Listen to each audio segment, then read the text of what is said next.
Hi అండి, అందరికీ నమస్కారం. హిందువుల ప్రధాన పండుగల్లో విజయదశమి ఒకటి. దేశవ్యాప్తంగా ఈ పండుగను మనం ఎంతో ఘనంగా జరుపుకుంటూ ఉంటాం. విజయదశమి, దసరాగా పిలువబడే ఈ పర్వదినాన్ని మనము 9 నవరాత్రులు ఆ దుర్గామాతను అత్యంత భక్తి శ్రద్ధలతో పూజిస్తూ ఉంటాము.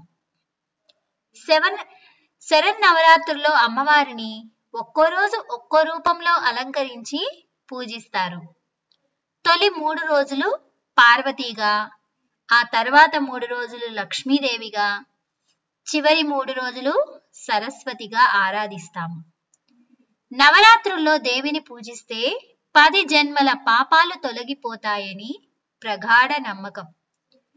శరన్నవరాత్రుల్లో నవదుర్గల అలంకారంలో ఆ పరాశక్తి దర్శనమిస్తుంది. అక్టోబర్ 3 నుండి నవరాత్రులు మొదలవుతున్నాయి. దేవీ నవరాత్రుల పూజ కోసం మన ఇంటిని శుభ్రం చేసుకోవాలి. పూజా సామాగ్రి ఎప్పుడు తెచ్చుకోవాలి? నవరాత్రుల పూజ చేసుకోవడానికి ఏమైనా ఆచారం ఉండాలా? అమ్మవారి ఫోటో లేకపోతే ఏం చేయాలి? నవరాత్రుల 9 రోజులు అమ్మవారిని ఎలా పూజించాలి? ఒకవేళ 9 రోజులు కుదరకపోతే ఆ 9 రోజులు చేసేవారు రోజు తలస్నానం చేయాలా? ప్రతిరోజు కొబ్బరికాయ కొట్టాలా? ఒకవేళ మధ్యలో ఋతుక్రమం వస్తే ఏం చేయాలి? కలశం పెడితే తప్పనిసరిగా అఖండ దీపం కూడా పెట్టాలా? అయితే ఏ నియమాలు పాటించాలి? ఒకవేళ దీపం మధ్యలో కొండెక్కితే ఏం చేయాలి? అమ్మవారికి నైవేద్యం రోజు పెట్టాలా? ఒకవేళ ఒకరోజు పెట్టిన నైవేద్యం ఇంకొక రోజు పెట్టొచ్చా? మనం ఉపవాసం ఎలా ఉండాలి? బ్రహ్మచర్యం ఎలా పాటించాలి? గర్భిణీ స్త్రీలు ఈ నవరాత్రుల పూజ చేయవచ్చా? ఇలాంటి ఎన్నో సందేహాలు మనం ఈ వీడియోలో ఇప్పుడు తెలుసుకుందాం.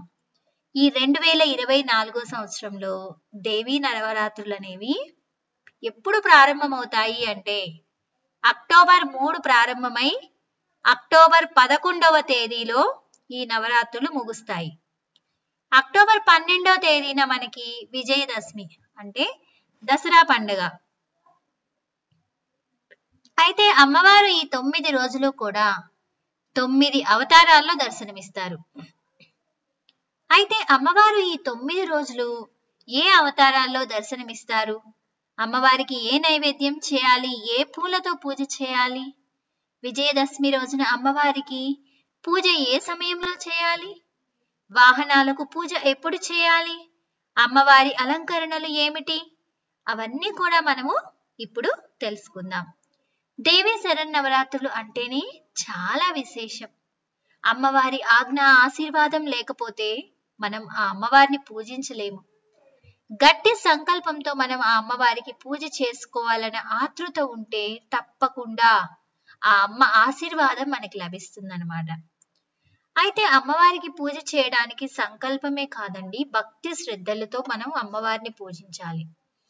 అంతకంటే ముందు మన ఇంటిని, మనస్సును ఎంత పరిశుభ్రంగా స్వచ్ఛమైన మనసుతో ఆ అమ్మవారిని పూజిస్తే తప్పకుండా ఆ తల్లి చూపు, ఆశీర్వాదం, కరుణ, కటాక్షం అన్నీ మన పైన ఉంటాయి.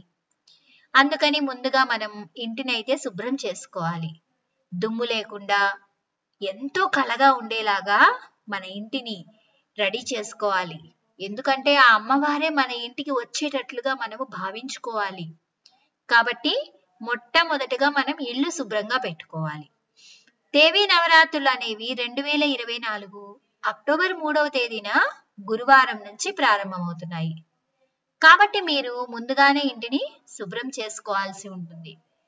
నవరాత్రులు ప్రారంభమైన తర్వాత శుభ్రం చేయడం కాకుండా నవరాత్రుల ముందే మీరు చక్కగా పెట్టుకోండి ఇంటిని. అక్టోబర్ 2వ తేదీ బుధవారం అమావాస్య వస్తుంది. అమావాస్య పట్టింపు లేని వారు 2వ తేదీ బుధవారం శుభ్రం చేసుకోవచ్చు. మంగళ శుక్రవారాల్లో ఎట్టి పరిస్థితుల్లో బూజు దులపడం లాంటివి చేయకూడదు. కాబట్టి మాకు నెలసరి సమస్య ఉంది, ఒకవేళ నవరాత్రులు స్టార్ట్ అయిన తర్వాత మేము ఇంటిని క్లీన్ చేసుకోవచ్చా అంటే 9 రోజులు పూజ చేసుకునే వారైతే ముందుగానే క్లీన్ చేసుకోవాల్సి ఉంటుంది. ఒకవేళ 9 రోజులు మేము పూజ చేసుకోలేము, ఏదో 1 రోజు 2 రోజులు 3 రోజులు పూజ చేసుకుంటాం అని అనుకునేవారు దానికన్నా ముందు రోజు మంగళ శుక్రవారాలు కాకుండా మిగిలిన రోజులు ఎప్పుడైనా కూడా మీరు క్లీన్ చేసుకోవచ్చు. అమ్మవారికి పూజ అనేది చేసుకోవచ్చు. అమ్మవారి పూజ కోసం పూజా సామాగ్రి తెచ్చుకోవచ్చు.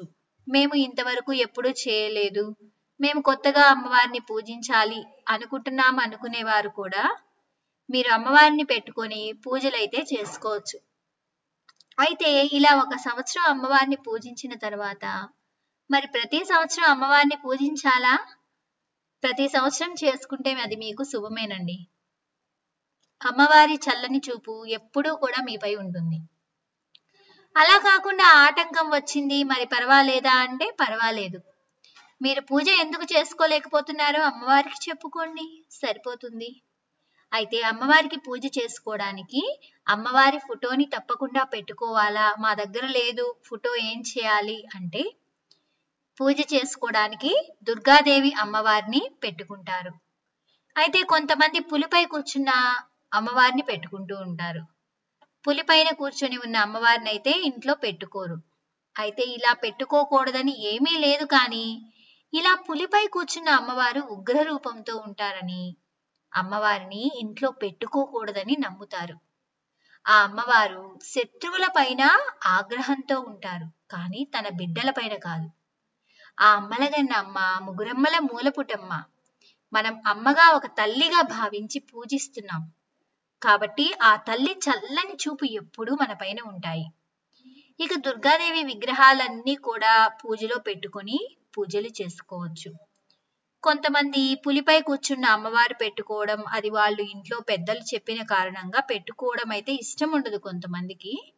వాళ్ళు ఏం చేయాలి అంటే అలాంటి ఫోటో కాకుండా సింహాసనంపై కూర్చున్న అమ్మవారు, దుర్గాదేవి అమ్మవారి ఫోటోలు ఉంటాయి, అవైనా సరే మీరు తెచ్చుకొని పూజ పెట్టుకోవచ్చు. పూజలో మాకు ఆ ఫోటో కూడా దొరకలేదు, మా దగ్గర దుర్గాదేవి అమ్మవారే ఫోటోలే లేవు అంటే మేము పూజ చేసుకోవడం ఎలా అంటే అప్పుడు కూడా చక్కగా చేసుకోవచ్చు.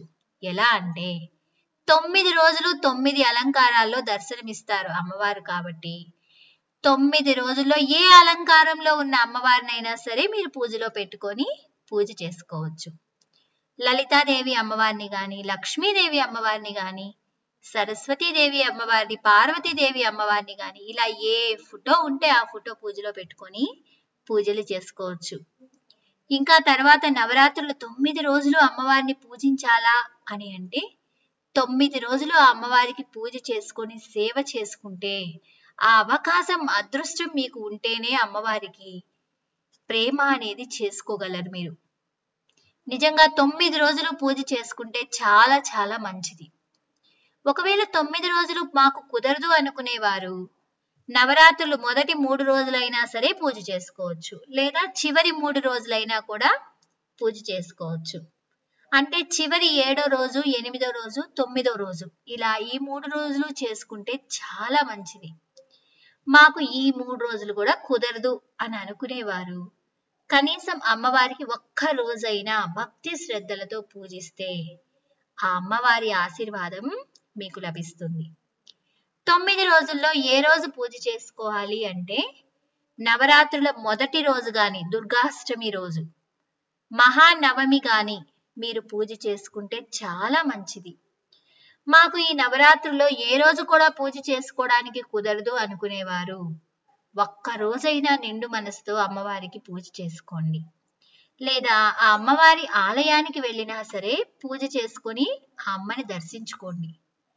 అమ్మవారికి పూజ చేసుకోవడానికి కలశం అలాగే అఖండ దీపం తప్పనిసరిగా పెట్టాలా అంటే తప్పనిసరి అంటూ ఏమీ లేదు. మీకు ఆనవాయితీ ఉంది అంటే కలశం దగ్గర దీపం పెట్టుకొని పూజ చేసుకోండి. అమ్మవారికి కలశం, అఖండ దీపం ఈ రెండు పెట్టకపోయినా సరే అమ్మవారిని పూజించుకోవచ్చు. మన మనసులో ఎలాంటి చెడు ఆలోచనలు ఎలాంటివి ఏమీ చేయకూడదు. ఈ 9 రోజులు పూజ చేసే రోజులు కాబట్టి దీక్షగా మనము అమ్మవారిపైనే ధ్యాస ఉంచి పూజ చేయాలి. అలా చేసుకుంటామని అనుకునేవారు మాత్రమే మీరు ఈ నవరాత్రుల పూజ పెట్టుకోండి.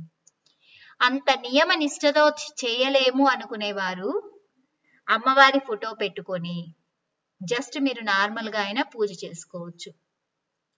ఇక అఖండ దీపం మధ్యలో కొండెక్కితే ఏం చేయాలి, అది అశుభమా అంటే, మనము అఖండ దీపం కొండెక్కింది అంటే దాన్ని ఒక పెద్ద అపరాధంగా మనందరం కూడా భావిస్తా ఉంటాము. కాబట్టి అఖండ దీపం పెట్టుకునేవారు అది కొండెక్కకుండా చూసుకునే పని అయితేనే పెట్టుకోండి. ఏదైనా కారణం చేత అఖండ దీపం కొండ ఎక్కితే గనక అమ్మవారికి క్షమాపణ చెప్పుకొని ప్రమిదలో ఉన్న వత్తి తీసేసి మళ్ళా కొత్త వత్తి వేసి కొద్దిగా నూనె పోసి అదే నూనెలో దీపం వెలిగించుకోండి. ఆ పాత నూనె తీయాల్సిన అవసరం లేదు. అదే నూనెలో కొద్దిగా నూనె పోసి గనక దీపం వెలిగించి అమ్మవారికి పూజ అనేది చేసుకోవచ్చు. ఇక మీదట ఎలాంటి తప్పు జరగకుండా చూసుకుంటామని ఆ అమ్మవారికి చెప్పుకొని మీరు పూజ చేసుకోండి. మీకు ఆరోగ్య రీత్యా బానే ఉంది అనుకునేవారు ఈ 9 రోజులు తలస్నానం చేసి అమ్మవారికి పూజ అనేది చేసుకోవాలి.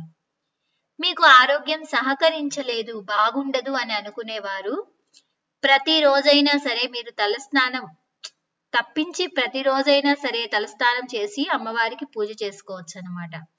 అంటే ఆరోగ్యం బాగున్న వారు తలస్నానం చేసి చేసుకోవచ్చు.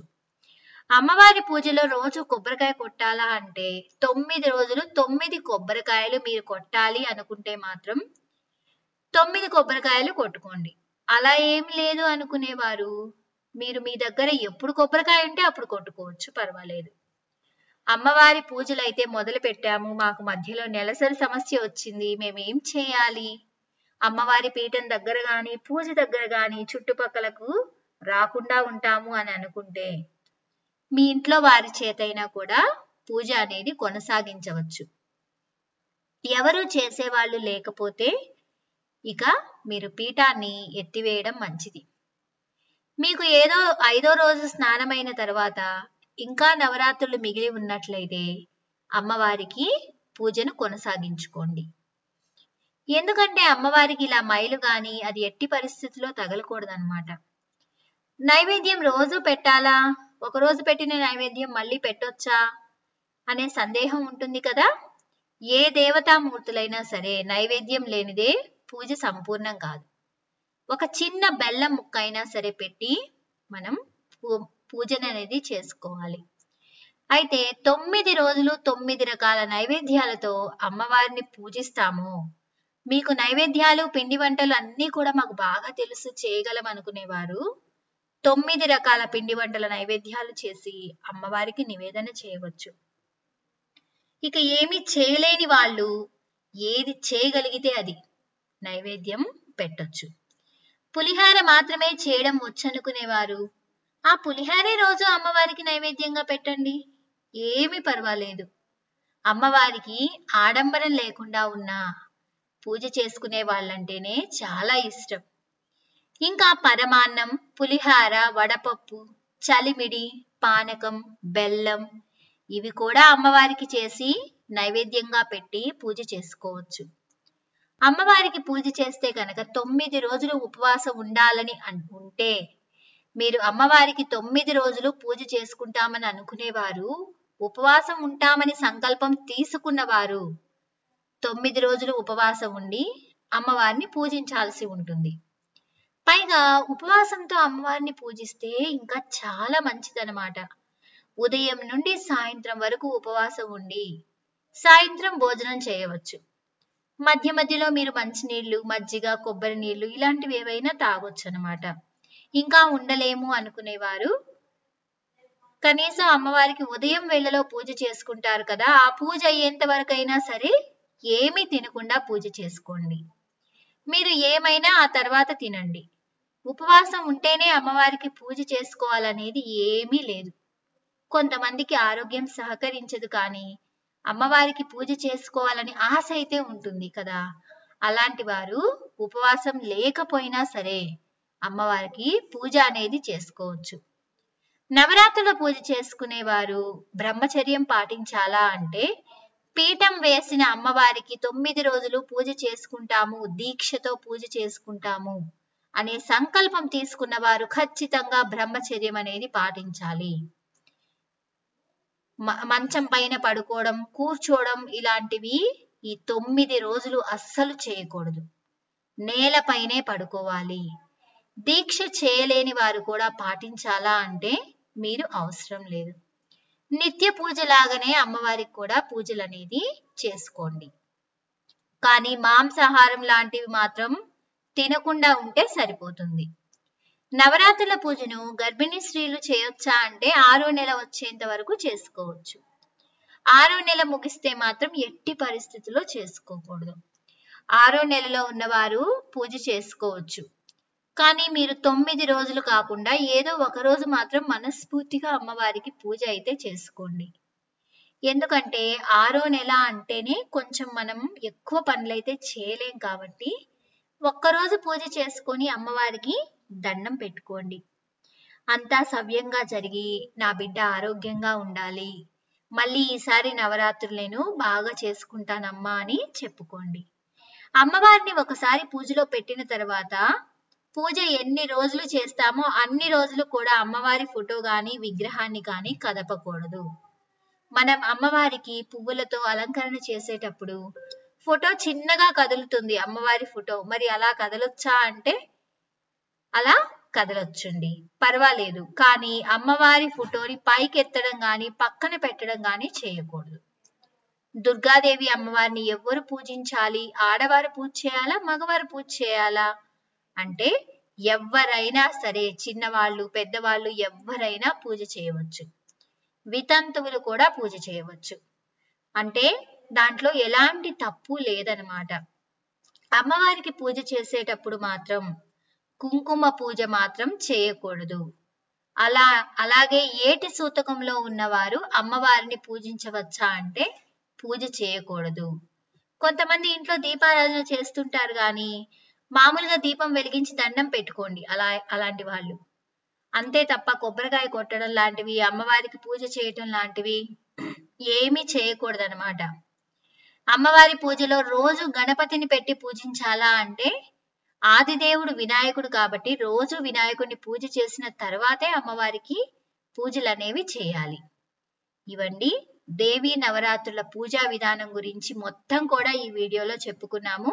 ఈ వీడియో కనుక మీకు నచ్చినట్లయితే ప్లీజ్ లైక్ చేయండి, షేర్ చేయండి, సబ్స్క్రైబ్ చేయడం మాత్రం మర్చిపోద్దండి. Thanks for watching.